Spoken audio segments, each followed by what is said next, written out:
As we head into the new year, it can be very exciting to look at, what's ahead of us, what we want to accomplish, right? There's a sense of optimism and hopefulness that regardless of how this past year was, there's something to look forward to. However, we also need to kind of reflect back on the year before we can look forward. I don't think enough of us do that. There's experts out there that tell us, in order to get ready for the new year in the best of ways, we have to organize our physical space, right? Get rid of clutter, reorganize, restructure, all that. And yes, that is all important, but we need to do that for our minds as well. Because if we don't, that's kind of like our culture is just like go, go, go, go, go, go, and we never get to sit with stuff. And that implies for both good and bad. Meaning, this year could have been truly wonderful for you, and you want to carry that abundance into next year. Well, you have to look back at, okay, what was working? Why was it such a good year? So that way you can create more of those scenarios into the new year and define that for yourself. Okay, knowing what I know, how can I, orchestrate that?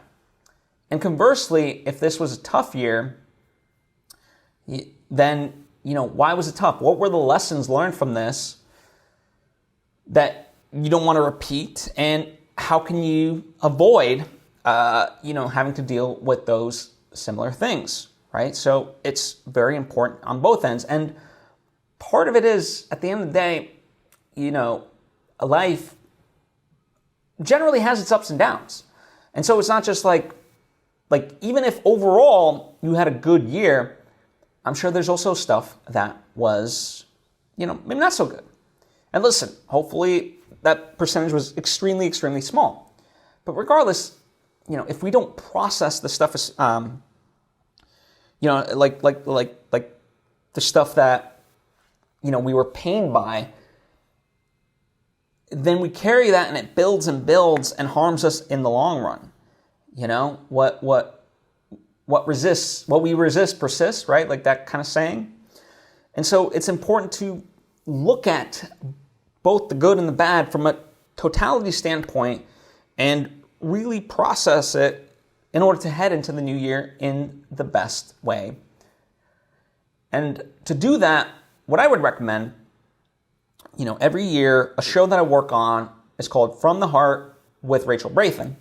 And the last 2 episodes of every year is one episode that processes this past year, so in this case, 2023. And then the next one begins, how to vision what you want for the new year, right?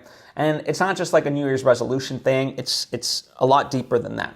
And both these episodes really are meditative, require journaling, and for you to explore your thoughts, your emotions, all that stuff. And it does require time. This isn't a 5-minute exercise.